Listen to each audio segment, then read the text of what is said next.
A palace has stood for 3,000 years, while modern cities around it have fallen. This is the profound mystery of Bronze Age engineering, a field where ancient architects appeared to defy physics to build structures of astonishing resilience. We are uncovering one of history's greatest architectural secrets: how Bronze Age architects designed structures that withstand modern earthquakes. By the end, you will see ancient technology not as primitive, but as a repository of sophisticated wisdom we are only now relearning. What ingenious principles allowed walls to sway instead of shatter? And how did knowledge so advanced seemingly vanish for millennia? In a world of unstable ground, how much of our future safety is actually written in the ruins of the past? Their world was a restless one. The ground beneath their feet was not a solid foundation, but a living, shifting entity. Across the ancient Near East and the Mediterranean basin, from the island of Crete to the highlands of Anatolia, colossal tectonic plates ground against one another. This was not an occasional disaster, it was a constant, looming reality. Civilizations like the Minoans with their labyrinthine palaces, the fortress-building Mycenaeans, and the empire of the Hittites did not develop in spite of this instability. They evolved because of it. They were, in a very real sense, children of the fault line. Historian of engineering Dr. Elena Marchetti frames it powerfully, noting that while necessity is the mother of invention, survival is its father. For these cultures, ignoring the tremors was a luxury they could not afford.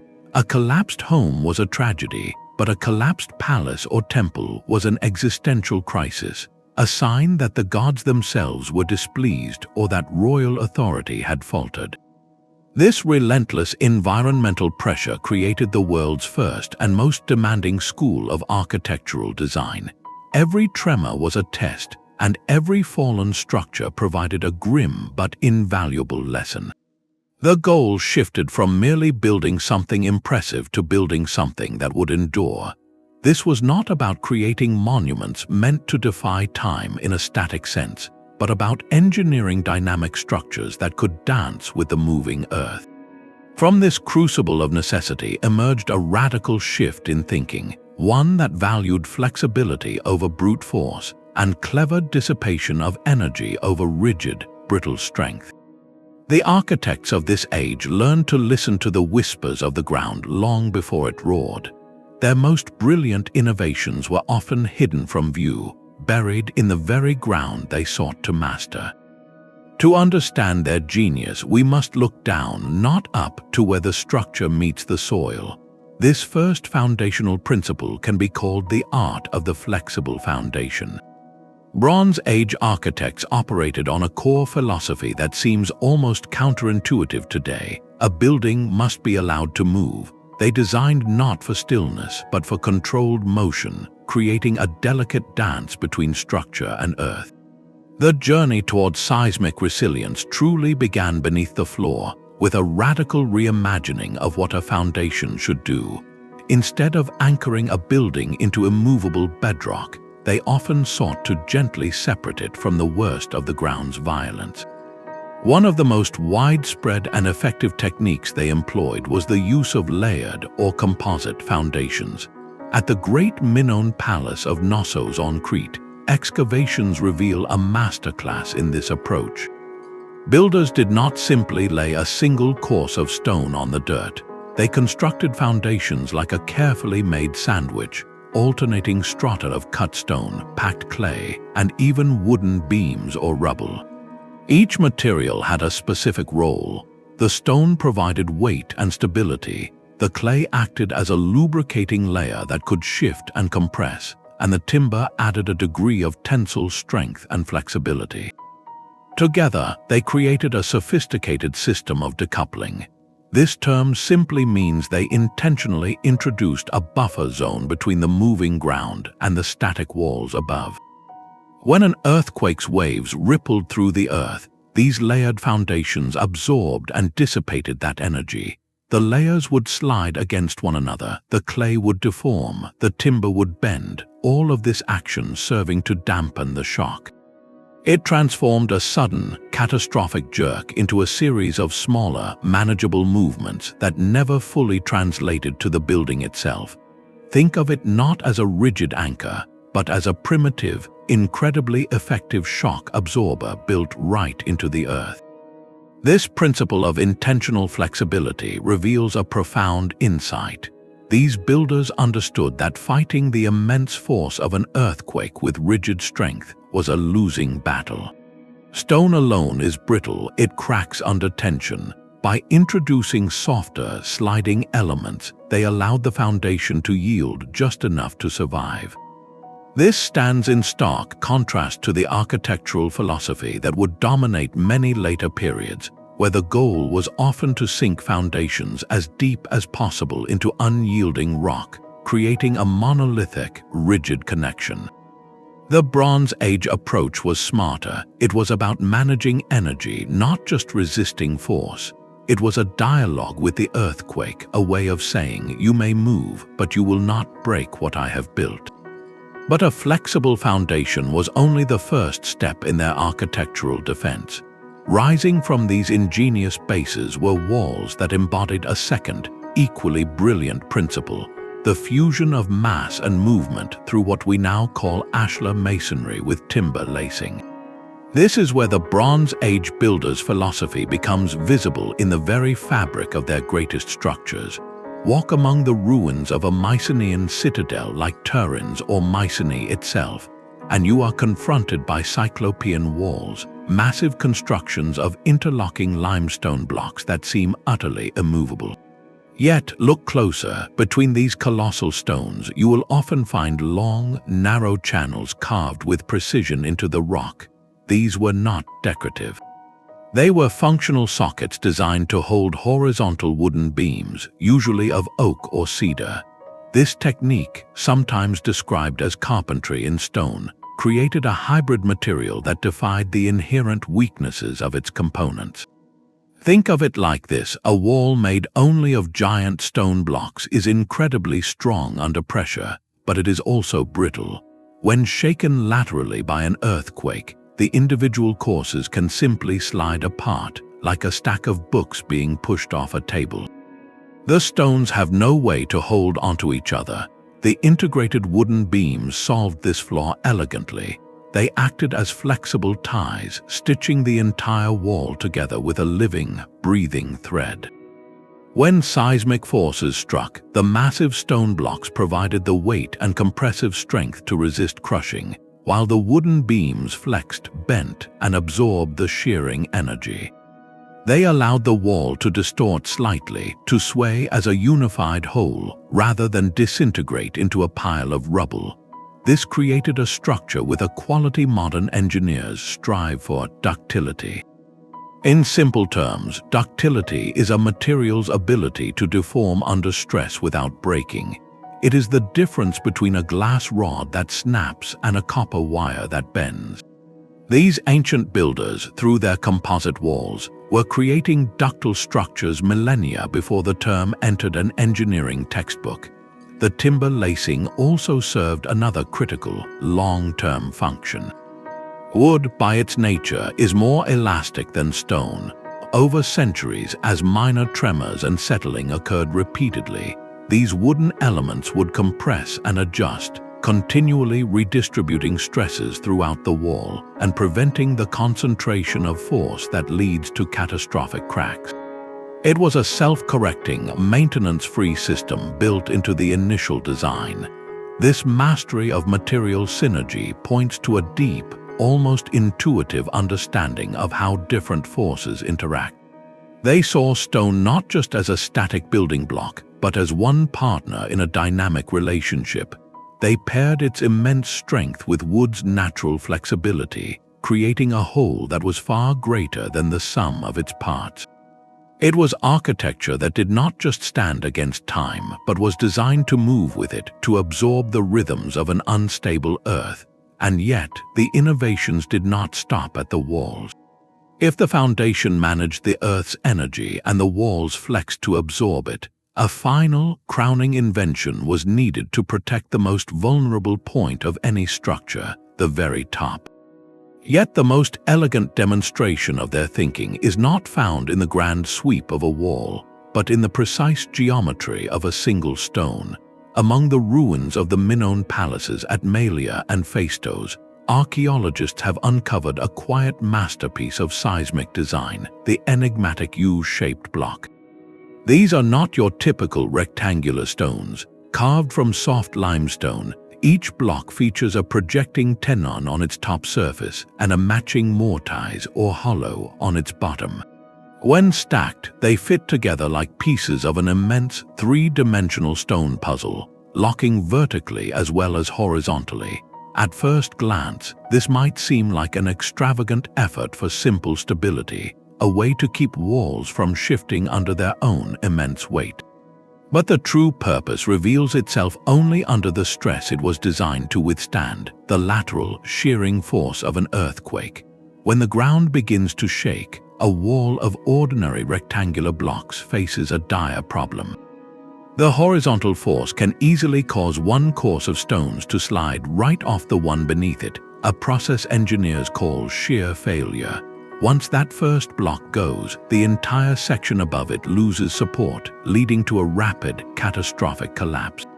The interlocking U-shaped blocks were a brilliant defense against this exact scenario. During seismic shaking, the tenon of the upper block presses against the walls of the mortise in the block below. This contact transforms a simple sliding force into a complex interplay of compression and friction. The energy of the earthquake is no longer concentrated at a single, weak plane between two flat surfaces. It is distributed down through the interlocking joints of multiple stones. The entire wall section is forced to move as a single, cohesive unit. It might sway, it might tilt, but the individual blocks cannot slide apart easily.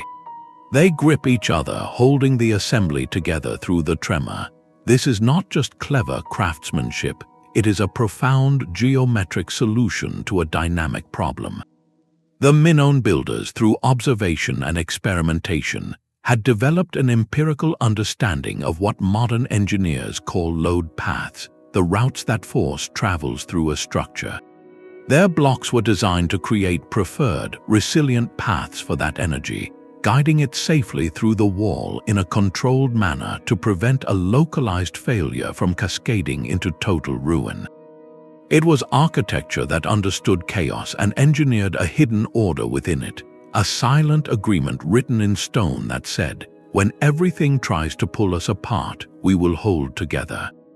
This architectural forgiveness found its ultimate expression not in walls, but in the spaces they enclosed. High above the flexible foundations and the timber-laced masonry, Bronze Age builders confronted their greatest structural challenge, spanning an open space with a roof that would not crash down when the earth shook.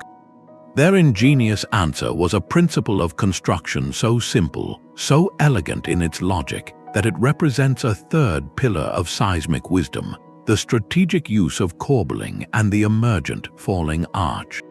While the true, curved arch with its central keystone was a later invention, these early architects mastered its brilliant and more resilient precursor. The technique is called corbelling.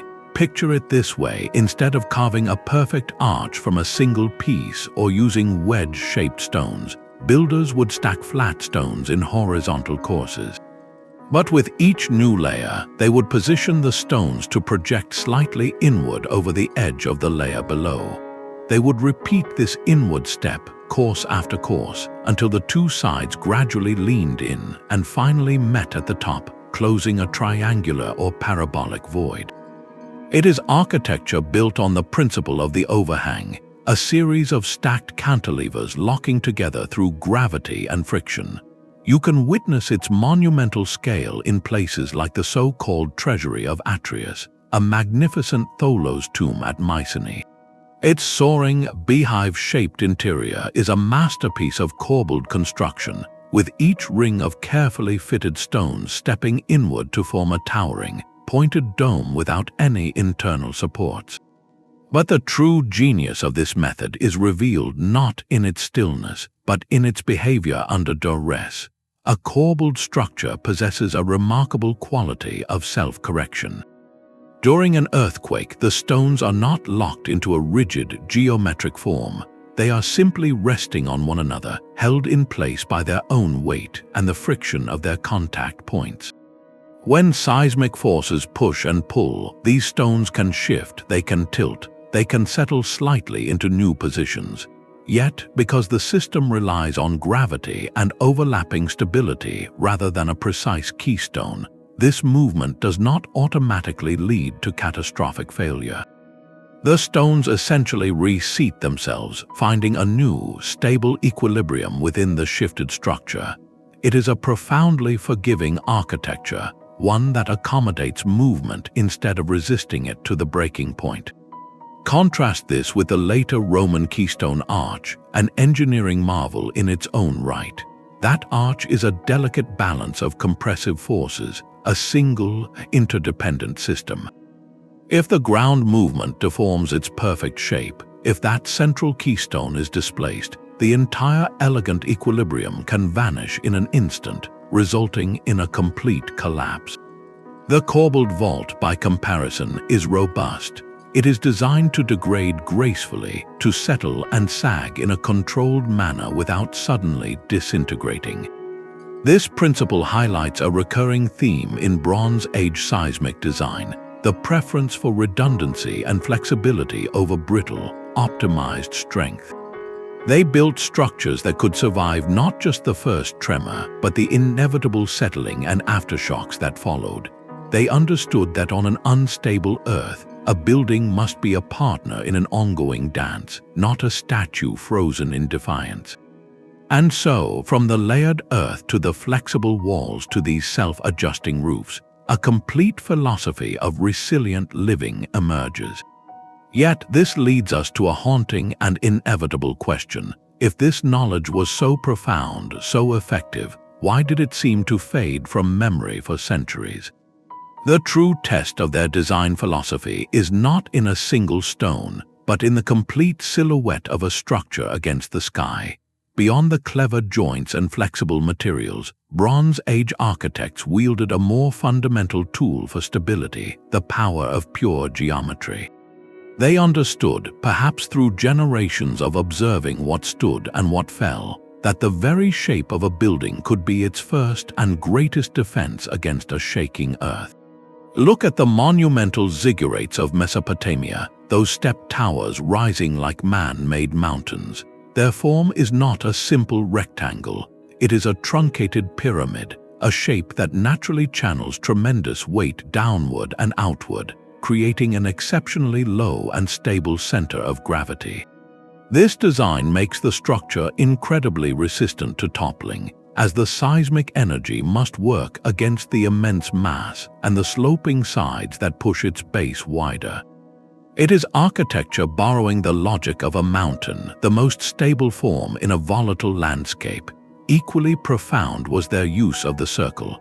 In the beehive-shaped tholos tombs of Mycenaean Greece, we see a geometry of remarkable resilience. A circle possesses a unique property: it has no corners. In a rectangular building, corners are natural stress concentrators, points where seismic forces can gather and amplify, leading to cracks and collapse. A circular wall, however, presents a continuous, curving face to an earthquake's waves. The energy travels around its perimeter, distributing the force more evenly across the entire structure. There is no single weak point for the tremor to attack. It must challenge the entirety of the wall at once. This intuitive selection of form represents a kind of pre-scientific engineering genius. These builders, through relentless trial and error across centuries, empirically arrived at shapes that naturally diffuse and dissipate energy. They learned that certain geometries simply behaved better when the ground lost its composure. This grasp of form and force hints at a deeper layer of understanding.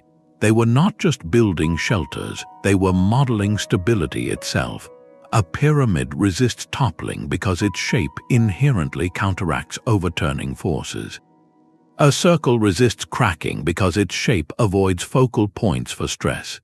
In choosing these forms, they were unconsciously applying principles that physicists would later formalize with mathematics. The idea that multidirectional shaking is best managed by symmetrical, compressive shapes.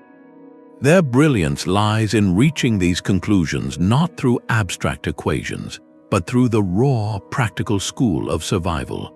Each standing structure after a quake validated a shape. Each collapse taught a harsh lesson about a weak angle or an unstable profile.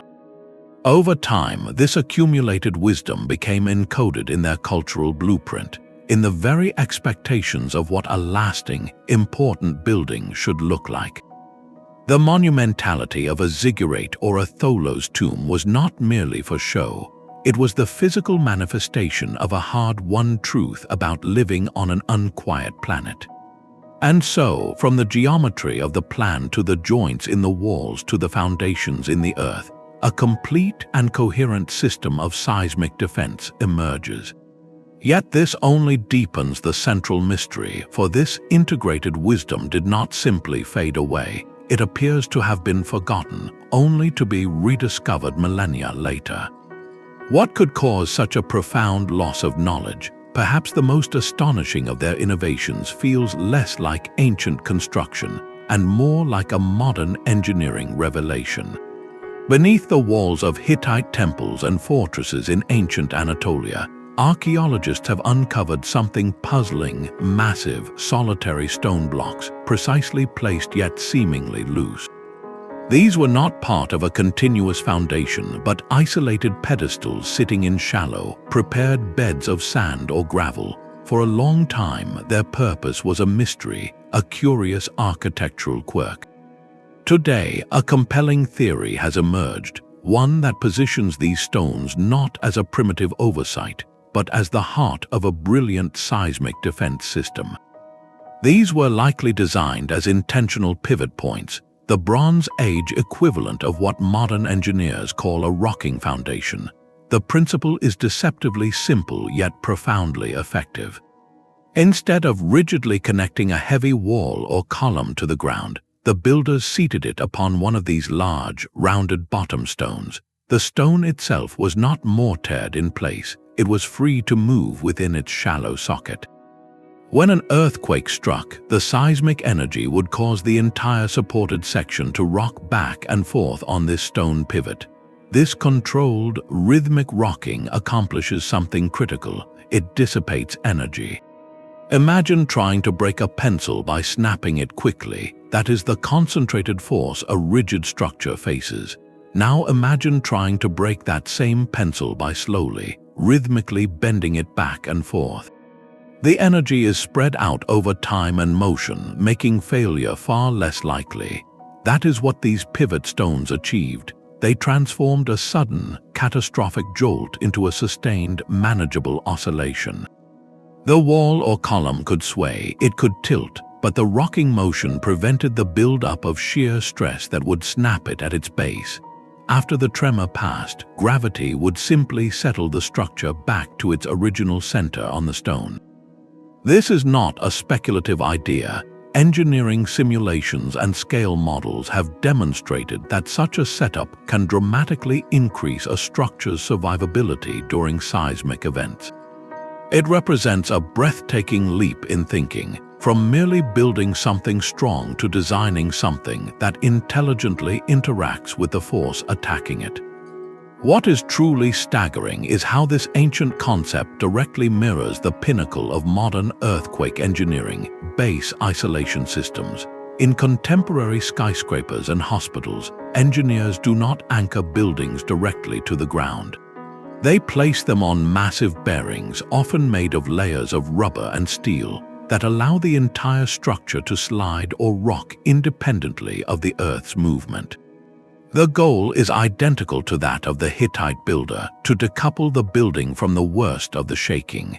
The technology is light years more sophisticated, but the fundamental philosophy is 3,000 years old: manage movement, do not resist it.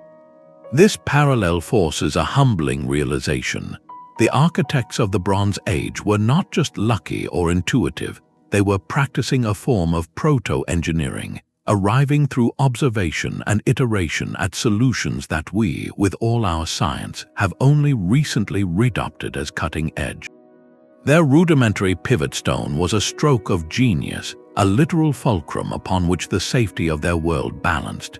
It reveals a culture that did not see the Earth's instability as a curse to be endured, but as a problem to be solved with elegant physical logic.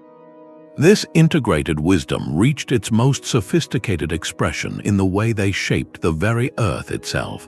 For the Minoan architects of Crete, a palace was not an isolated fortress. It was the heart of a carefully engineered landscape. Surrounding their magnificent complexes at Knossos, Phaistos, and Zakros, archaeologists have uncovered not just buildings, but vast, intricate networks of terraces, formidable retaining walls, and meticulously laid drainage canals. We have long understood these features for their obvious roles in agriculture, creating flat land for crops on steep hillsides, and in managing the heavy winter rains to prevent flooding. But modern analysis reveals a deeper, more brilliant purpose. These were not merely utilitarian projects, they were the world's first known large-scale seismic buffering systems. The Minoans were not just building on the land, they were actively conditioning it to be a stable partner. One of the most devastating effects of an earthquake on loose, wet soil is a phenomenon called liquefaction. Imagine solid ground instantly transforming into something like quicksand. When seismic waves pass through water-saturated soil, the pressure can cause the water to push the soil particles apart. The ground loses its strength entirely, becoming a fluid slurry that can no longer support weight. Buildings founded on such soil can tilt, sink, or simply topple over as their foundation vanishes beneath them. The Minoan response to this invisible threat was both simple and profound. Their extensive grid of drainage canals served as a permanent dewatering system. By constantly channeling groundwater away from the critical ground beneath their palaces, they maintained a lower, safer water table. They ensured the soil retained its granular strength, its ability to lock together, even during intense shaking. They were, in essence, keeping the earth solid. Simultaneously, the massive terraces and their retaining walls did more than create flat spaces. They acted as giant shock absorbers for the landscape. When seismic energy travels through uniform, sloping ground, it can amplify like a wave building as it approaches shore. The Minoan terraces broke up this uniform slope. Each terrace wall acted as a baffle, a discontinuity that scattered and reflected the incoming seismic waves. The energy had to travel up a step, then across a flat platform, then up another step. With each interruption, some of its destructive force was dissipated. It was a deliberate strategy to fragment and weaken the earthquake's power before it ever reached the palace walls. This represents a breathtaking leap in architectural thinking. It moves from designing a resilient object to engineering a resilient environment. The palace and its landscape were a single, integrated defense unit. The terraces managed the macro-scale energy of the quake. The drainage systems maintained the soil's integrity. The flexible foundations decoupled the structure, and the timber-laced walls absorbed the residual motion. It was a layered, redundant system where each element had a specific role in a coordinated defense. This holistic view suggests a mindset we would call systems thinking today. The Minoans understood that a building's survival was inextricably linked to the behavior of everything around it, from the water in the soil to the shape of the hillside. They saw the problem in its full, terrifying complexity and addressed it point by point, not with magic, but with meticulous, observable earthworks. Their greatest innovation may have been this vision, the realization that true safety was not found in a single wall, but in the entire relationship between their civilization and the volatile ground it called home. But the greatest test of their design philosophy occurred not during construction, but in the moment of crisis. When the ground finally did rebel, these structures were not just meant to stand, they were engineered to fail in a specific, controlled way that preserved both life and legacy. This principle of graceful degradation finds its clearest expression in the very heart of Mycenaean power, the central hall known as the Megaron. Picture the great hall of a palace like Pylos or Mycenae itself. It was a vast, rectangular space dominated by a roaring central hearth, its smoke rising to a ceiling supported by 4 immense painted columns. Thick, timber-laced walls enclosed the space on all sides. This was not merely an impressive room for ceremonies and feasts, it was a meticulously planned safety cell. The layout created a natural compartmentalization of the structure. The roof, a heavy and complex assembly of timber and clay, was the most vulnerable element during a quake. If the shaking became too severe, the design almost anticipated where the failure would happen. The 4 central columns bearing the roof's immense load could buckle or the connections at the top could give way. The result, the heavy roof would likely collapse inward, crashing down into the open space of the central hall. Yet here is the genius: the thick, reinforced peripheral walls were designed to remain standing. They acted as a protective shell. This containment of the failure was deliberate. By sacrificing the roof over the large, open center, the structure preserved its foundational identity, its defining walls and footprint. This meant the building's core could survive. The outer shell remained, protecting other adjacent rooms and, most importantly, allowing for the possibility of reconstruction. Imagine the difference between a building that completely pancakes into a formless heap of rubble and one where the walls stand tall around a central pile of debris.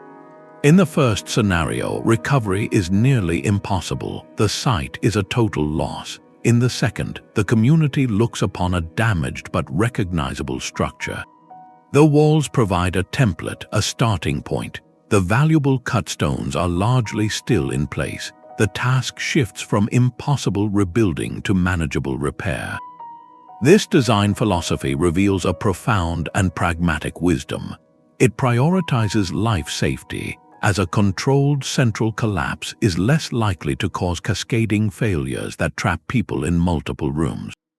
But it also prioritizes cultural and structural continuity. The Megaron was the symbolic heart of Mycenaean authority. Its survival, even in a damaged state, meant the survival of a community center, its place of gathering and governance. It was a lesson in designing not for perfection, but for resilience, ensuring that even in defeat, a structure could leave behind the blueprint for its own revival. This stands in stark contrast to later architectural ideals that sometimes prized monolithic unity above all, where the failure of one key element meant the utter ruin of the whole. The Mycenaean builder understood that on an unstable earth, endurance was not about remaining untouched, but about having the strength to be rebuilt. This deliberate choice for controlled collapse leads us to a fifth, and perhaps the most counterintuitive principle of all, the strategic absence of a bond. In the cyclopean walls of Mycenae and the elegant ashlar courses of Minoan palaces, a careful observer notices something missing. There is no strong, rigid mortar locking the stones together for eternity. While a thin layer of clay or mud might have been used as a leveling bed, the immense blocks were ultimately held in place by their own colossal weight and by the precision of their fit. To a modern eye, this can look almost primitive, a sign of a technology not yet advanced enough to invent a lasting cement. But that perspective misses the point entirely. This was not a limitation, it was a brilliant, calculated design feature. The builders understood something profound about the nature of failure. Rigid mortar, like the concrete perfected by the Romans centuries later, creates a monolithic, brittle bond. It turns a wall of many stones into a single, giant slab of material. When such a wall is subjected to the twisting, shearing forces of an earthquake, it has no give. The stress builds uniformly until it exceeds the material's strength, and then the entire section cracks catastrophically, often in a straight, clean line that signals total structural failure. It is an all-or-nothing proposition. The dry stone or lightly bedded wall operates on a completely different philosophy, one of distributed, forgiving movement. Because the stones are not glued together, they possess what engineers might call degrees of freedom. During a seismic event, the individual blocks are allowed to do something remarkable. They can grind against one another. They can shift minutely in their beds. They can tilt and settle into subtly new positions. The energy of the earthquake is not concentrated into creating a single, ruinous fracture. Instead, that immense force is dissipated across countless tiny movements, the friction of stone sliding on stone, the gentle settling of a block into a more stable orientation. The wall does not fight the tremor, it accommodates it, reconfiguring itself in real time to find a new equilibrium. You can almost hear it, a low, grinding rumble as the stones adjust, a sound of resilience, not rupture.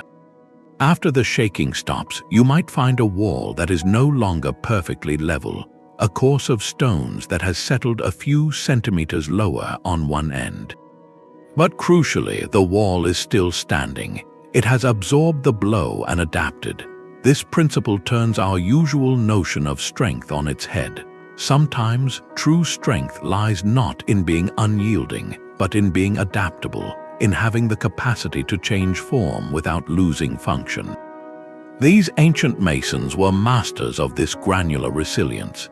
They built with the understanding that their structures would be tested, and they provided them with the literal room to maneuver, to dance with the disaster rather than stand rigidly against it.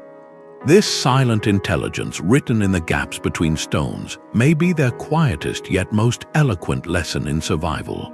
Yet the most compelling proof lies not in what survived, but in how it broke. How can we be so certain that these architectural features were deliberate seismic defenses, and not just the standard building methods of the time? After all, a timber-laced wall or a dry stone foundation could simply be the result of material availability or cultural tradition. The answer comes from a fascinating scientific detective story, a field known as archaeoseismology. This discipline acts as a translator for the silent testimony of ruins. Specialists like Professor Manuel Sintubin approach ancient sites not just as historians, but as forensic engineers of the deep past. They meticulously map and measure the specific ways in which stones have fallen. They look for diagnostic patterns that are like fingerprints left by an earthquake. For instance, when a wall collapses, the direction in which the stones fell can point to the epicenter of the tremor. They study the rotation of cylindrical column drums, which often spin on their bases like clumsy tops when shaken, locking their final position to record the wave's direction. They examine how entire foundations have been displaced, shifted off their original alignments by meters. These are not random acts of decay, they are precise physical records. By correlating these damage patterns with the known geology of fault lines, and where they exist, fragmentary historical accounts of tremors, researchers can reconstruct the direction, intensity, and even the approximate date of ancient seismic events. This forensic analysis delivers a powerful verdict. Structures built with the techniques we have explored, from Minoan palaces to Hittite temples, consistently show damage patterns that tell a story of resilience, not random destruction. The collapses are often localized and controlled. A section of roof may have fallen in a specific area, but the outer walls stand. A wall may have toppled outward in a single, coherent piece, rather than exploding into a chaotic scatter of rubble. These are the signatures of a building that was designed to manage failure, to yield in a predetermined way. The ruins whisper a narrative not of instantaneous annihilation, but of a valiant struggle. They speak of a structure that absorbed the blow, fought to remain standing, and ultimately survived the ground's fury in a repairable state. This consistent evidence across cultures and centuries validates the breathtaking conclusion: these were not accidental features or mere stylistic choices. They were the calculated, intelligent responses of architects who looked into the face of a recurring nightmare and engineered a way to wake up from it. The stones themselves hold clues to an even deeper mystery, one of shared minds across vast distances. How did builders in Crete, Anatolia, and mainland Greece all arrive at such similar solutions for dancing with the earth?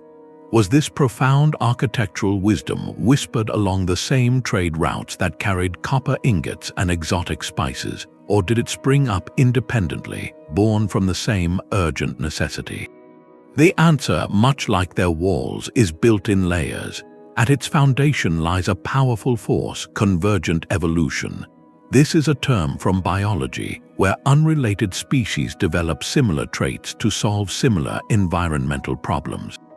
Think of the wings of a bird and the wings of a bat, evolved separately but for the same purpose of flight. In the realm of technology, the same principle applies. When different cultures face the identical, relentless threat of seismic destruction, and they all work with stone, timber, and clay, it is almost inevitable that some of their solutions will begin to look alike. The logic of physics is universal. If you need to tie a wall together, you will eventually discover that wood flexes where stone breaks. If you need to soften a foundation's connection to the ground, you will experiment with layers of different materials. This shared environmental pressure created a kind of global laboratory, with each civilization conducting its own costly experiments in survival. Yet, the striking sophistication and specific similarity of techniques like timber lacing and pivot stones suggest something more than parallel invention. The Bronze Age was a time of astonishing interconnection. The palace at Knossos stored jars of olive oil from Greece, while Mycenaean swords have been found in Hittite lands. This was not a world of isolated kingdoms, but a vibrant, talkative network of diplomats, merchants, and artisans. When a master builder from a seismic region visited a foreign court, he would have seen their great structures. He would have asked questions: how do your walls stand after a shaking? What is hidden beneath your floors? Successful ideas, like valuable commodities, would have been observed, admired, and carried home. A clever joint detail or a foundation strategy could travel as intellectual cargo, adapted and refined to local materials and tastes. This slow, person-to-person transmission of technique turned local genius into a shared Mediterranean heritage of resilience. Then, around 1200 BCE, the lights went out. The period we call the Bronze Age collapse saw palaces burned, trade routes severed, and writing systems forgotten. In the ensuing centuries of fragmentation and hardship, this hard-won, systematic knowledge of seismic design did not so much vanish as it fragmented. The integrated system broke down into disconnected tricks of the trade, remembered in some places, lost in others. The grand philosophy of building in dialogue with the earth gave way to more immediate concerns. The why behind the ancient techniques faded, leaving only the mysterious how buried in the ruins. These structures became silent riddles, their cleverness obscured by time, waiting for an age that would once again need to listen to what the stones had learned. The weight of a roof could be its greatest strength. Among the most counterintuitive of all Bronze Age seismic strategies was their deliberate choice to crown their structures with immense, burdensome weight. While modern earthquake engineering relentlessly pursues lightness to reduce the forces a building must withstand, these ancient architects often did the opposite. They constructed roofs of astonishing mass, layering timber beams with mats of reeds, then piling on foot-thick strata of packed clay, sometimes finished with a waterproof layer of more clay or even stone tiles. The result was a roof that could weigh many tons, a colossal load pressing down on the walls below. At first glance, this seems like a terrible idea. In an earthquake, force equals mass times acceleration. More mass means more destructive force when shaken. So why would they intentionally make their buildings heavier and therefore theoretically more vulnerable? The answer reveals a sophisticated understanding of dynamics where the roof was not a passive burden, but an active participant in the structure's defense. This heavy mass, when integrated with the flexible systems below, transformed from a liability into a stabilizing anchor through a principle we now call mass damping. Think of it like the pendulum inside a grandfather clock. That heavy weight, suspended and free to swing, governs the entire mechanism's rhythm. In a similar way, the immense inertia of a heavy roof interacts with the seismic forces in a beneficial dance. When the first sharp jolt of an earthquake hits, the flexible foundation and walls begin to move, but the heavy roof, due to its great inertia, resists that initial movement. It wants to stay where it is. This resistance creates a lag, a brief moment where the roof holds back the motion of the walls, effectively smoothing out the violent, jerky input from the ground into a slower, more controlled sway. It forces the entire structure to move in a more harmonic, unified rhythm rather than fracturing into conflicting motions. A powerful analogy lies in naval architecture. A lightweight boat with a shallow keel is tossed chaotically by every wave, but a deep-keeled sailboat with significant weight low in the water moves with a slower, more deliberate roll. It is stable because its mass resists being knocked off course. The heavy Bronze Age roof acted as that deep keel, not at the bottom but at the very top. The system was a masterpiece of integrated physics. The flexible, layered foundation absorbed the high-frequency vibrations and allowed the base to shift. The timber-laced walls provided the ductility to bend and sway, and the heavy roof, with its great inertial mass, governed the tempo of that sway, damping the chaotic energy and imposing a slower, survivable oscillation on the whole assembly. It created a dynamic equilibrium, a balance between yielding and resisting. This was not a strategy of brute force, but of intelligent counterbalance. They were using weight to fight motion, not by locking it in place, but by rhythmically opposing it. This principle shows they understood their buildings not as static sculptures, but as complex physical systems where every component, even the seemingly cumbersome ones, played a calculated role in a grand, silent symphony of stability. The ultimate test of their resilience philosophy was a fortress that faced two kinds of storms. In the rugged highlands of ancient Anatolia, the Hittite Empire built its capital, Hattusa, not just as a center of power, but as a monumental exercise in dual-purpose survival. Here, architects confronted a relentless one-two punch, the unpredictable violence of the earth and the calculated violence of human conflict. Their solution was not to prioritize one threat over the other, but to engineer a single, brilliant system that defended against both. The result was a holistic fortress where every stone served two masters, seismic stability and military impenetrability. Walk toward the gates of Hattusa, and you are immediately confronted by their signature cyclopean walls. These are not the rectangular ashlar blocks of the Minoans, but colossal polygons, giant stones with multiple irregular faces that fit together in a breathtaking, interlocking jigsaw puzzle. They used no mortar. The stability came entirely from the genius of their fit and their immense, crushing weight. This was the perfect earthquake-resistant shell. During a tremor, these polygonal blocks could grind, shift, and settle against one another along their complex joints, dissipating energy across 1,000 tiny friction points. The entire wall could sway and distort as a unified, flexible mass, rather than a rigid pane of masonry waiting to shatter. Yet this same feature presented a nightmare for any besieging army.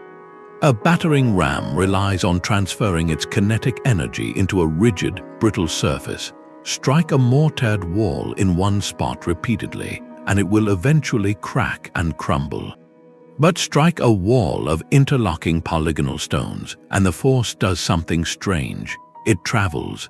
The blow is distributed outwards along the intricate network of joints, spreading the impact across a vast area of the wall. The ram's energy is swallowed by the sheer mass and complexity of the structure, making it incredibly difficult to create a localized breach. The wall that danced with an earthquake also absorbed the blows of an army. This duality extended to the very points of entry. Hittite gateways were masterpieces of controlled vulnerability. They were often designed as long, narrow, sloping tunnels, forcing any attacker into a single-file approach under the gaze of defenders above. But consider this layout during a quake. A long tunnel gate with its walls tightly fitted into the surrounding ramparts acts as a deeply anchored, rigid spine within the more flexible curtain wall. It becomes a stabilizing element, a stiff beam that helps regulate the larger structure's movement. The military design that funneled enemies into a kill zone also, by its very geometry, added crucial reinforcement to the seismic performance of the fortress perimeter. This is not a coincidence of overlapping needs. It is the hallmark of an advanced, systems-level philosophy.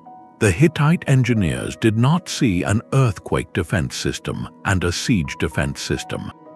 They saw a single problem: how to protect everything within these walls. Every choice, from the shape of the stones to the path of the gate, was evaluated for how it served the entire spectrum of threat. A swaying wall was a resilient wall, and a resilient wall was, by its very nature, a stronger wall. They understood intuitively what modern risk analysts now preach, that true resilience is not about defending against a single catastrophe, but about building inherent robustness against a world of unpredictable shocks. In the silent, shifting stones of Hattusa, we find a legacy far greater than military might or architectural vanity. We find the blueprint for a fortress that was, above all else, designed to endure. Their mastery extended beyond shape and structure to the very essence of the rock itself. Every stone in a Bronze Age wall tells a silent story of deliberate choice, a testament to a deep, practical understanding of the land they built upon. These architects were, in their own way, pioneering geologists. They did not simply use whatever rock was nearest. They curated materials based on a sophisticated awareness of performance under pressure. On the sun-baked island of Crete, the Minoans had an abundance of a local, creamy limestone. To the untrained eye, it might seem an inferior choice, softer and more porous than harder volcanic stone. But this was its genius. Its relative softness meant it could be quarried and shaped with astonishing precision, allowing for those intricate interlocking joints and the smooth, tight fits that made their ashlar masonry so resilient. The stone was workable, yet once in place and under the immense compressive load of the walls above, it gained tremendous durability. It was a material that cooperated with the builder during construction, and then cooperated with the physics of a quake afterward. Its very composition allowed for a degree of benign, energy-absorbing micro-fracturing during seismic stress, a tiny internal crumbling that dissipated force without causing a catastrophic failure. Travel to mainland Greece, and the material story changes with the landscape. The builders of Mycenae faced a different geological reality. Their famous Cyclopean walls are often built from a rugged conglomerate, a rock composed of many smaller stones cemented together by nature over eons. This stone is far harder, more resistant to weathering, and possesses a brutal, sheer mass. Its use was a statement of raw, gravitational stability. The choice was never random. It was a location-specific calculation, optimizing the natural gifts of each region to solve the universal problem of collapse. Beyond simple hardness, they demonstrated a nuanced grasp of material roles within a single structure. It was common practice to use the hardest, most durable stone for the foundational courses and for the corners of buildings, the points of greatest stress. These stones formed the unyielding skeleton. The interior of the wall, the fill, could then be made of smaller, softer rubble or even clay. This was not a shortcut, it was a system. The hard shell took the brunt of environmental and seismic forces, protecting the more vulnerable core, while the core material added bulk and helped bind the whole assembly together. This hierarchical use of materials speaks to generations of accumulated local experience. They learned through trial and error which stones from which quarry weathered well, which held a precise edge, and which could bear the most weight. They listened to the land, and the land provided the answers. Their buildings were not imposed upon the landscape. They were a conversation with it, using the earth's own varied voice to whisper back against its occasional roars. This intimate material wisdom, however, would face its ultimate trial not in a tremor, but in a far slower, more insidious force, the silent creep of time itself. Yet the greatest challenge for a multi-story building is not the first tremor, but the second. A structure can survive the initial shock only to be torn apart by the conflicting rhythms of its own parts as they sway out of sync. To solve this, Bronze Age architects devised a vertical strategy of controlled difference, a principle modern engineers now call the soft story. In the ruined villas of ancient Crete, particularly in towns like Gurnia and Palicastro, archaeologists see a pattern that defies simple explanation. The ground floor of these substantial homes was often a fortress in miniature, built with thick, double walls filled with rubble and clay. Windows on this level were small, mere slits, creating a continuous, unbroken shell of immense mass and stiffness.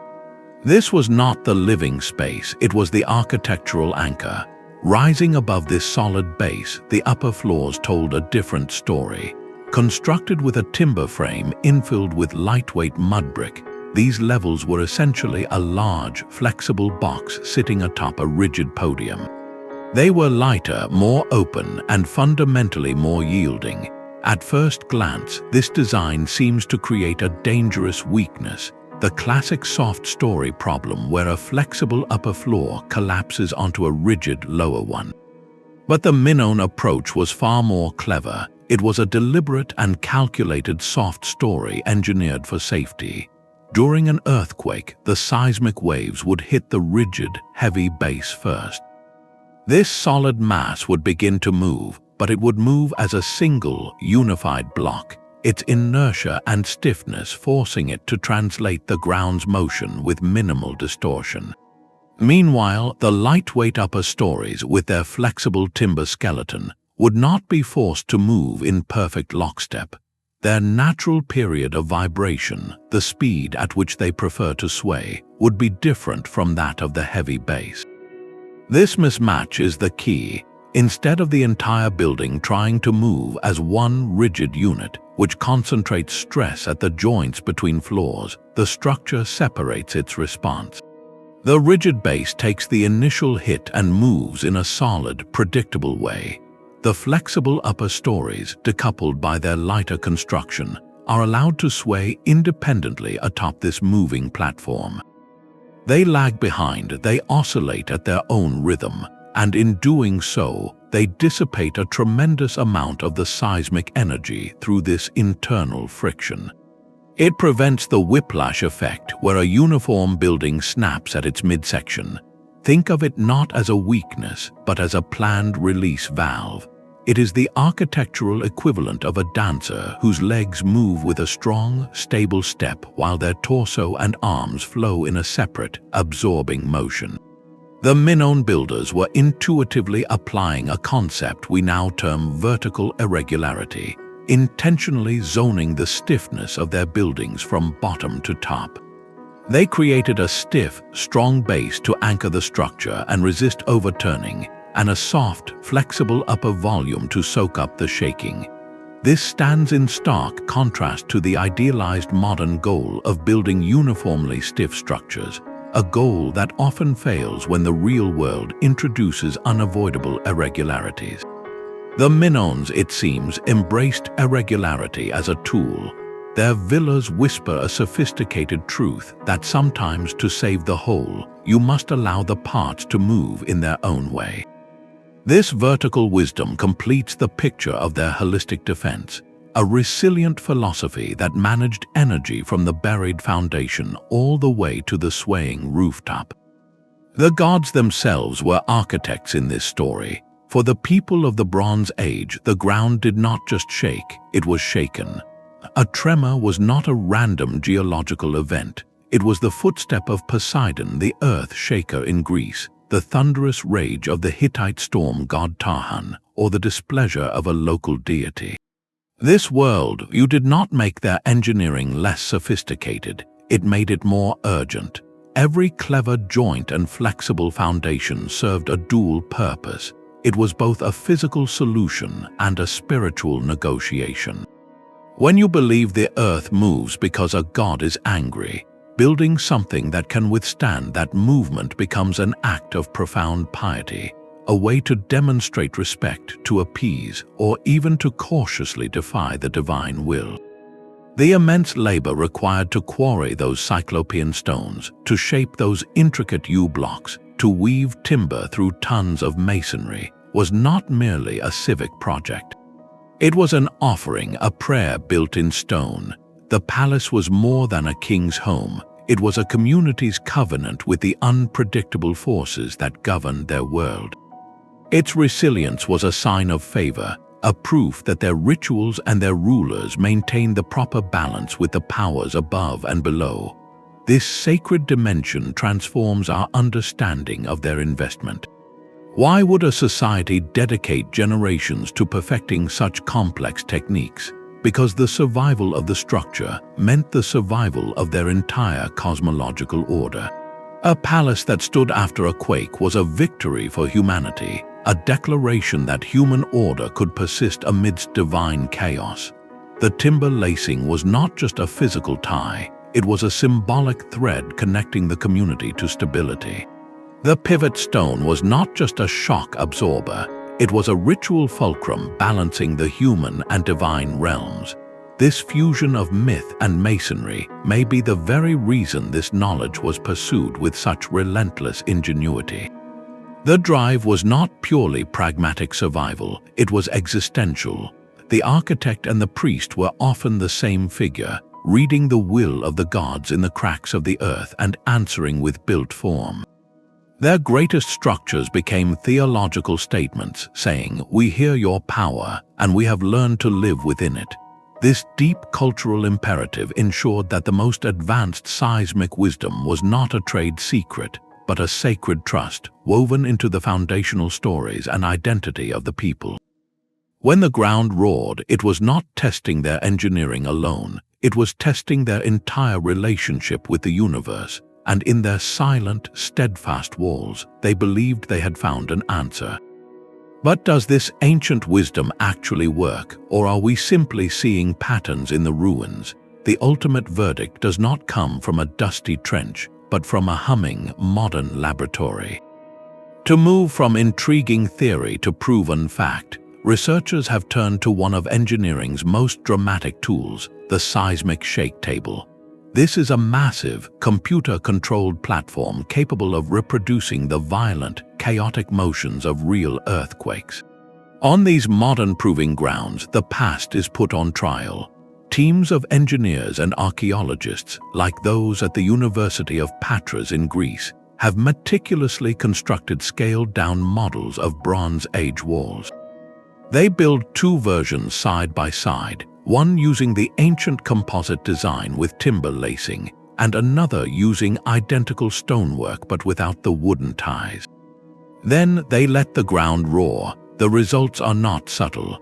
As the simulated tremor intensifies, the rigid, mortar-less wall quickly succumbs. Its stones begin to slide apart, the courses separating until the entire model disintegrates into a chaotic pile. It is a rapid, total failure. The timber-laced model, however, tells a different story. As the shaking builds, you can actually see the wooden beams flexing and bending within their stone sockets. They are yielding, but in doing so, they are absorbing the destructive energy. The wall distorts, it sways, it may even develop a pronounced lean, but it holds together. The stones remain interlocked. The structure maintains its integrity long after its rigid counterpart has collapsed. This is not a guess, it is visual, empirical proof captured on high-speed video. The timber is not a primitive substitute for better mortar. It is the critical, active component that grants the wall its ductility, its ability to dance with the disaster. Beyond physical models, the digital realm offers another layer of validation.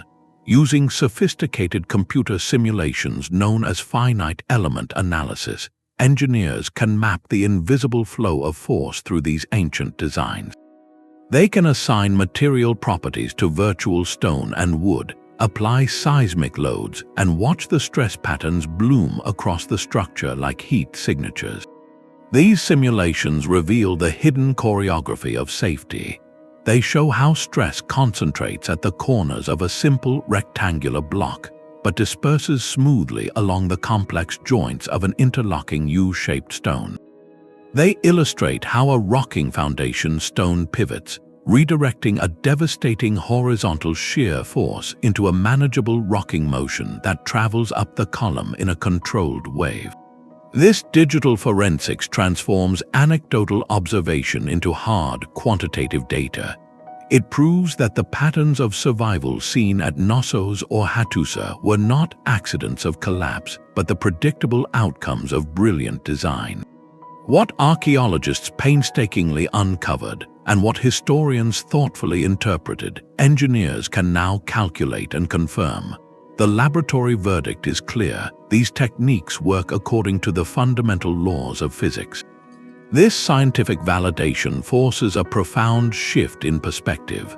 What was once categorized as primitive or intuitive construction must now be recognized as a legitimate, advanced form of engineering. The Bronze Age architect was not just a builder following tradition. He was a proto-engineer conducting millennia-long experiments in material science and dynamics. His workshop was the entire seismic Mediterranean, and his laboratory reports are the walls that still stand. This bridge between ancient craft and modern science does more than satisfy our curiosity. It offers a humbling lesson. It suggests that some solutions to humanity's greatest challenges are not always found by looking forward, but by listening carefully to the whispers of the past. A resilient structure is never held up by a single hope. Beyond flexible foundations and clever joints, Bronze Age architects embedded a deeper logic into their grandest buildings, a principle of generous redundancy. They designed not for a single, perfect path for forces to travel, but for a web of possibilities. This is the many-paths load-bearing system, where the safety of the whole never depended on the survival of any one part. Walk through the vast central hall of a Mycenaean palace, the Megaron, and you are standing in a forest of stone. The immense weight of the roof and upper floors was not borne solely by the outer walls. It was distributed across a grid of interior columns, each a thick trunk of wood or stone acting as a secondary support pillar. These columns were not merely decorative, they were deliberate backups. If a seismic tremor caused one of these columns to buckle or the connection at its top to fail, the load it carried did not simply vanish, creating a cascading disaster. Instead, that weight was immediately picked up and shared by the columns next to it and by the massive perimeter walls. The structure had been given multiple, overlapping ways to channel gravity's constant pull. This philosophy of excess capacity extended to the very bones of the walls themselves. Builders frequently constructed them as double shells, two parallel faces of masonry with a rubble and earth core. This was not just for insulation or to create space for staircases. It created two independent, load-bearing skins.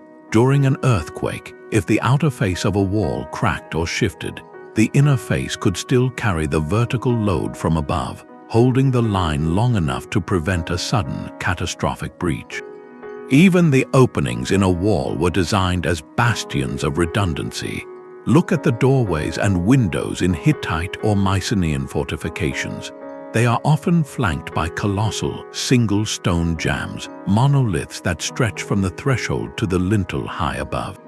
These jambs did more than frame an opening. They acted as deep, rigid beams, reinforcing the wall on either side of its most vulnerable point. They provided a strong, alternative path for forces to travel around the void, ensuring that stress did not concentrate at the corners of the opening, a classic failure point. This integrated approach created a structure with a kind of architectural immune system. When a local failure occurred, a crack in a column or a shift in a wall section, the damage was contained. The load simply found another route, flowing through the remaining columns, the double wall, or the massive jambs. It prevented a small, localized problem from triggering a progressive collapse, where the failure of one element overloads the next, which then fails, creating a domino effect of ruin. This inherent redundancy is a timeless cornerstone of resilient design, as vital in a microchip or a power grid as it was in a Bronze Age palace. It reflects a profound understanding that in a world of unpredictable stresses, true strength is not about having a single, unbreakable chain, but about weaving a net where many threads can hold the weight if one should ever fray. The true legacy of these ancient masters is not locked away in ruins. It lives on in the quiet, everyday wisdom of villages clinging to fault lines across the Mediterranean and beyond. Long after the palaces fell and their sophisticated blueprints were forgotten, a distilled form of their genius persisted, not in grand treatises, but in the hands of local builders. This is the realm of vernacular architecture, the traditional building knowledge passed from one generation to the next through practice and spoken word. In the rugged villages of central Turkey, the stone houses of the Caucasus Mountains, and on Greek islands where the earth often stirs, you can still see the direct descendants of Bronze Age engineering. Here, walls are still woven with horizontal wooden beams, creating that familiar, flexible lattice within the stone. Foundations are still laid in alternating layers of stone and earth, creating a forgiving base. Roofs are built with lightweight timber frames designed to sway independently of the heavy walls below. To an outsider, these might look like simple, rustic methods, born of limited materials or isolation. But that view misses the profound truth. These are not primitive techniques. They are the refined, essential core of a 3,000-year-old survival strategy, stripped of monumental scale but retaining the brilliant physics. Each timber-laced cottage is a humble heir to the Palace of Knossos. Each layered foundation is a direct echo of the Minoan earthworks. This vernacular knowledge represents the most resilient thread of all, the one that never broke. It survived the collapse of empires, the Dark Ages, and the rise of modern industrial building because it simply worked. Families living in these homes knew, through lived experience, that when the ground shook, their ancestors' design would keep them safe. This living tradition offers us something invaluable, a continuous, unbroken line of experimentation and validation. It proves that the principles we are rediscovering in laboratories were never truly lost. They were just maintained in the language of local craft. Studying these vernacular styles bridges the gap between the awe-inspiring archaeology and practical, sustainable human wisdom. It shows that the most advanced seismic design is not always about new technology, but sometimes about recognizing the profound intelligence already embedded in the landscape and the memory of its people. This enduring practicality raises a pressing question for our own time, as we construct ever taller and more complex buildings on unstable ground. What have we overlooked in our rush toward modern materials and methods? A modern steel beam can save a ruin, or it can seal its fate. This is the quiet crisis faced by every conservator kneeling in the dust of a 3,000-year-old wall. The very act of preserving these ancient structures for future generations presents a paradox of profound consequence. To protect them from collapse, we must intervene, but every intervention risks destroying the delicate, dynamic genius we have come to admire. The original architects built for flexibility, for a controlled dance with the earth. Our modern toolkit, however, is built on a philosophy of rigid strength. Reinforced concrete and steel rebar are miracles of permanence, designed to lock things in place for centuries. Inserting these unyielding materials into a ruin designed to sway is like putting a cast on a dancer's leg. It provides support but destroys the essential function. A wall stabilized with a concrete core may stand proudly for decades, but when the next major tremor strikes, that rigid skeleton cannot flex. It will fight the movement, concentrating stress until the ancient stones themselves, now bonded to an immovable frame, crack and shatter. In trying to save the ruin from slow decay, we may be engineering its catastrophic failure in the next earthquake. The alternative is a path of immense difficulty, to repair using only the original, flexible techniques. This requires more than historical knowledge. It demands a revival of lost crafts. Finding artisans who can shape interlocking U-blocks with hand tools, or source and fit giant oak beams into stone sockets, is a challenge. Even if we succeed, the result may not satisfy contemporary expectations for visitor safety.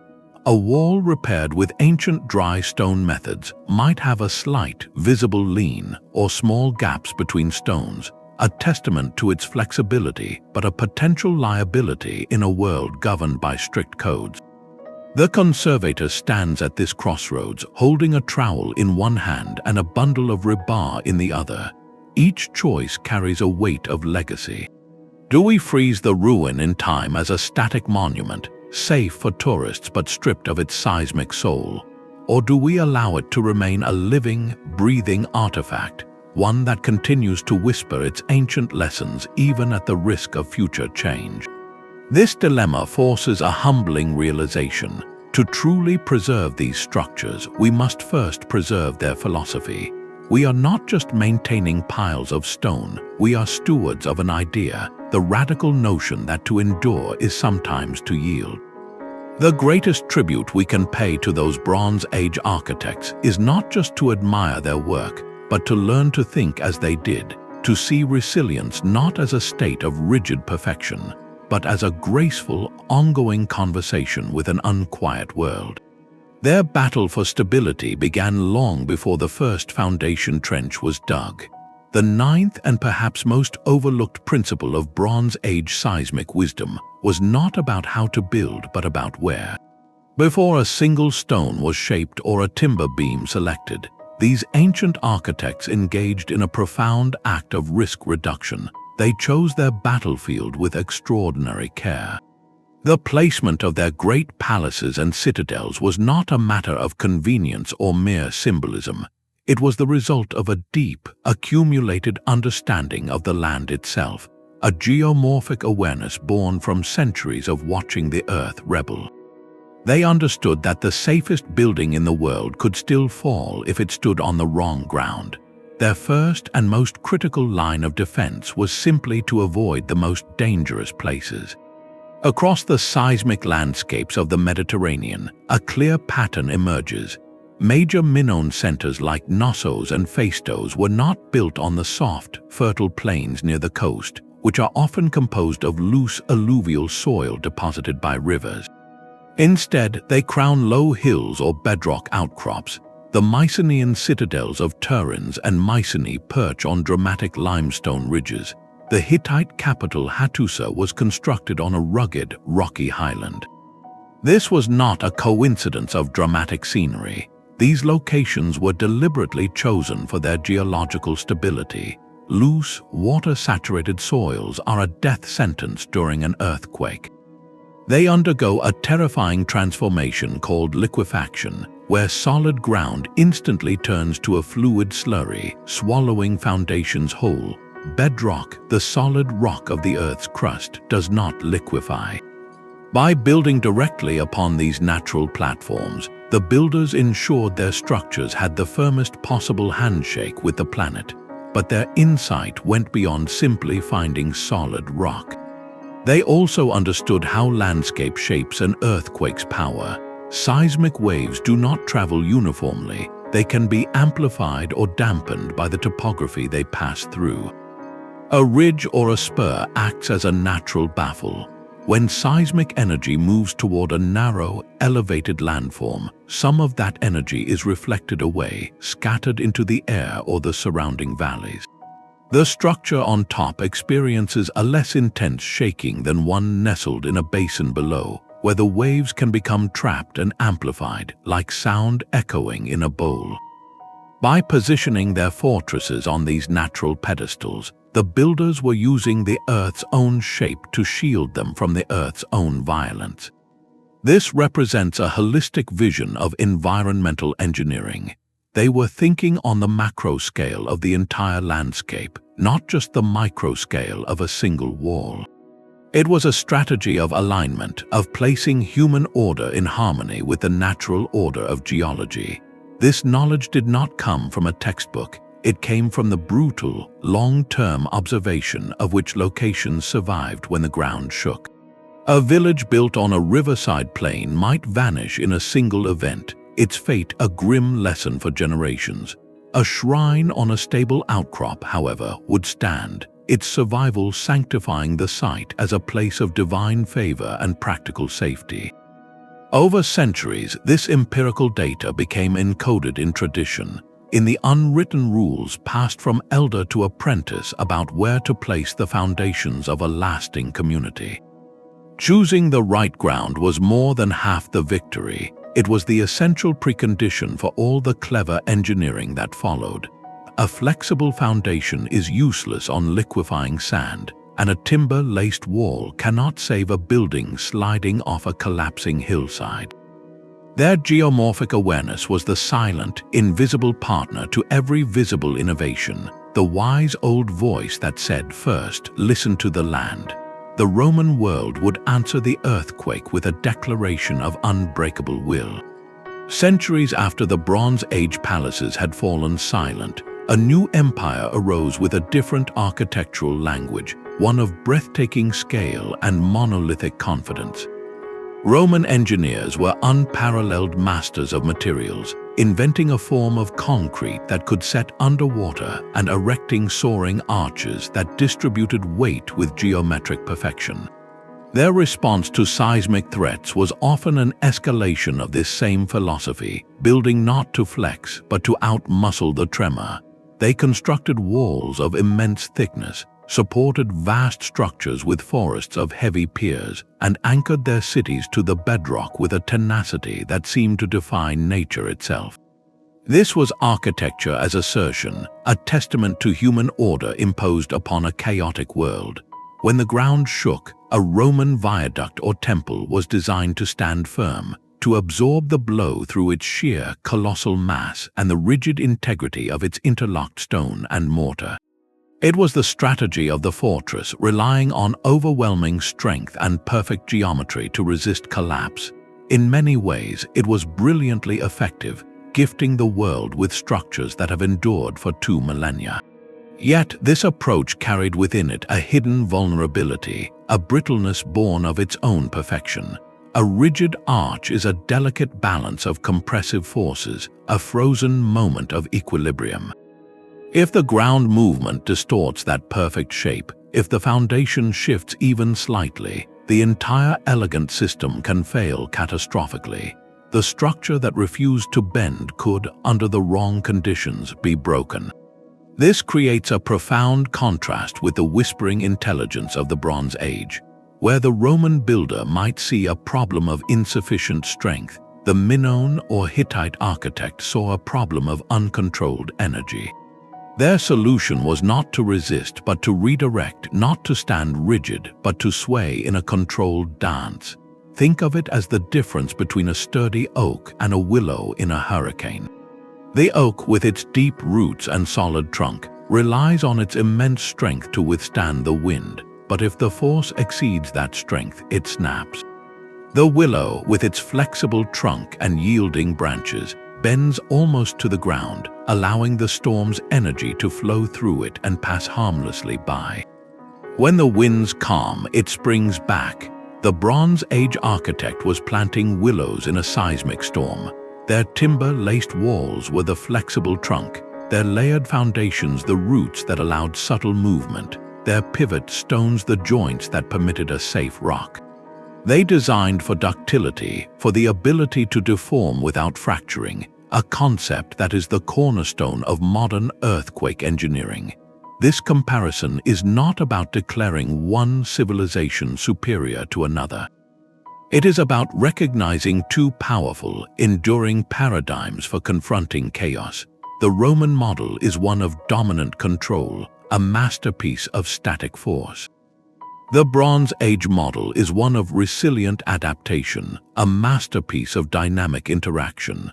What makes this ancient paradigm so startling is how it echoes forward to our own time. For much of the modern era, engineering followed a path closer to the Roman ideal, pursuing ever stronger steel and ever more rigid concrete to build higher and heavier. Yet when major earthquakes struck, these modern fortresses sometimes failed in heartbreaking ways, their brittle fractures revealing the limits of pure strength. In the wake of such events, a seismic shift in thinking began. Engineers started looking for ways to build structures that could survive not by being unyielding, but by being smart. They developed base isolation systems, where entire buildings sit on giant rubber and steel bearings that allow them to slide during a quake. They designed moment-resisting frames of steel that are engineered to bend at specific points, forming plastic hinges that dissipate energy. They used dampers like giant shock absorbers within skyscrapers to counteract sway. These are not inventions of raw strength. They are technologies of managed flexibility and energy dissipation. In essence, they are the high-tech grandchildren of the Bronze Age pivot stone and the timber-laced wall. Our most advanced seismic science has, in a circular journey of 3,000 years, returned to a fundamental truth first discovered by ancient builders listening to the groans of the earth, that to endure an immense force, you must sometimes have the wisdom to give way before it. The legacy of those Bronze Age architects is not merely in the stones they left behind, but in the paradigm they perfected. A resilient philosophy that is finding its voice once again in the blueprint of our future. The ancient choreography of stone and timber is finding new life in steel and concrete. In laboratories and on construction sites worldwide, a quiet revolution is underway, one where engineers are not just inventing new solutions, but rediscovering ancient ones. The principle of the rocking Hittite foundation stone, for instance, has evolved into a sophisticated modern system called controlled rocking steel frames. Imagine a skyscraper designed not to remain perfectly rigid during a quake, but to gently rock on its foundation. Special steel columns at the building's core are designed to lift slightly off their bases, rocking back and forth on high-strength tendons that act like giant rubber bands. This motion dissipates seismic energy just as the ancient pivot stone did, and when the shaking stops, the tension in those tendons pulls the entire structure perfectly back to center. It is a high-tech echo of a 3,000-year-old idea, allowing a building to sway safely and then return to true. Similarly, the Bronze Age preference for walls that could flex is mirrored in modern post-tensioned concrete walls. These are built with steel cables running through them, pulled taut like the strings of a bow. During an earthquake, the concrete is allowed to crack in controlled hairline fractures, but the tensioned cables hold everything together, allowing the wall to bend and dissipate energy before snapping back into shape. This is the direct descendant of the timber-laced wall, trading wood and stone for steel and concrete but adhering to the same philosophy: create a structure that can yield without breaking.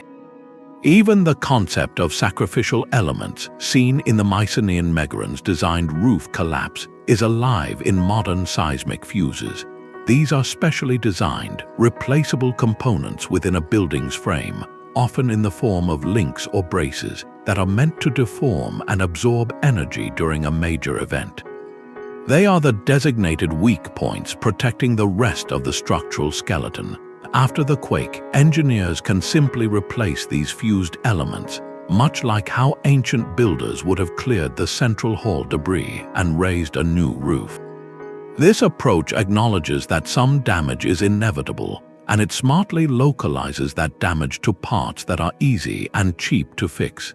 Civil engineer Professor Sarah Jenkins frames this shift beautifully, noting that we are moving from resisting earthquakes to dancing with them. She calls the Bronze Age architects the original choreographers. Their intuitive grasp of energy management, of designing for movement rather than against it, is now a formalized goal of contemporary seismic engineering. This is not about nostalgia, it is about efficacy. Looking to these ancient models through the lens of biomimicry, engineers are asking how nature and human history have already solved problems of resilience. The result is a push toward solutions that are not only safer but often more sustainable and cost-effective, using smart design to reduce the need for sheer mass and expensive materials. The knowledge locked in those ruins is not a relic, it is a living resource, a library of timeless insights for building a safer future on the same unstable ground our ancestors learned to call home. This journey through the resilient world of Bronze Age architecture reveals a narrative not of primitive guesswork, but of a sophisticated, empirically derived science of survival. These ancient builders were not merely stacking stones, they were conducting a millennia-long experiment in physics, learning through harsh trial and error how to make their communities endure. Their genius was holistic, a complete system of defense that began with listening to the land and ended with a roof designed to govern the rhythm of a sway. From the flexible, layered foundations that decoupled a building from a shaking earth, to the timber-laced walls that stitched masonry together with living thread, to the interlocking stones that turned sliding force into compressive strength, every element served a calculated purpose. They mastered the art of intelligent adaptation, choosing stable bedrock for their sites and shaping the very landscape into a seismic buffer. Their greatest insight was a paradigm shift we are still relearning today. To withstand an earthquake, a structure must be a dynamic participant in the event, not a passive victim. It must dance, not just stand. The principles embedded in these ruins, flexibility over brittle strength, energy dissipation over rigid resistance, redundancy over single points of failure, speak a timeless language of resilience. They are not historical curiosities, but urgent lessons. As we design the megacities of the 21st century, often on the same volatile fault lines, we face the same fundamental challenge these architects solved with such elegance. Our materials are stronger, our models are digital, but the core philosophy remains valid. True safety lies in designing structures that can manage tremendous energy, not just resist tremendous force. The quiet intelligence of a Minoan drain keeping soil solid, or a Hittite pivot stone transforming a jolt into a rock, offers a humbling perspective. In our pursuit of technological solutions, we must remember that some of the most profound answers are already written in the landscape, encoded in the vernacular wisdom of villages that never forgot how to build with the earth, not against it. The legacy of these Bronze Age masters is a powerful reminder that innovation is not always about inventing something new, but sometimes about recognizing a profound truth that has been waiting in plain sight for thousands of years. Their greatest monument is not any single palace wall, but the enduring idea that to build for the future, we must first learn to listen to the past.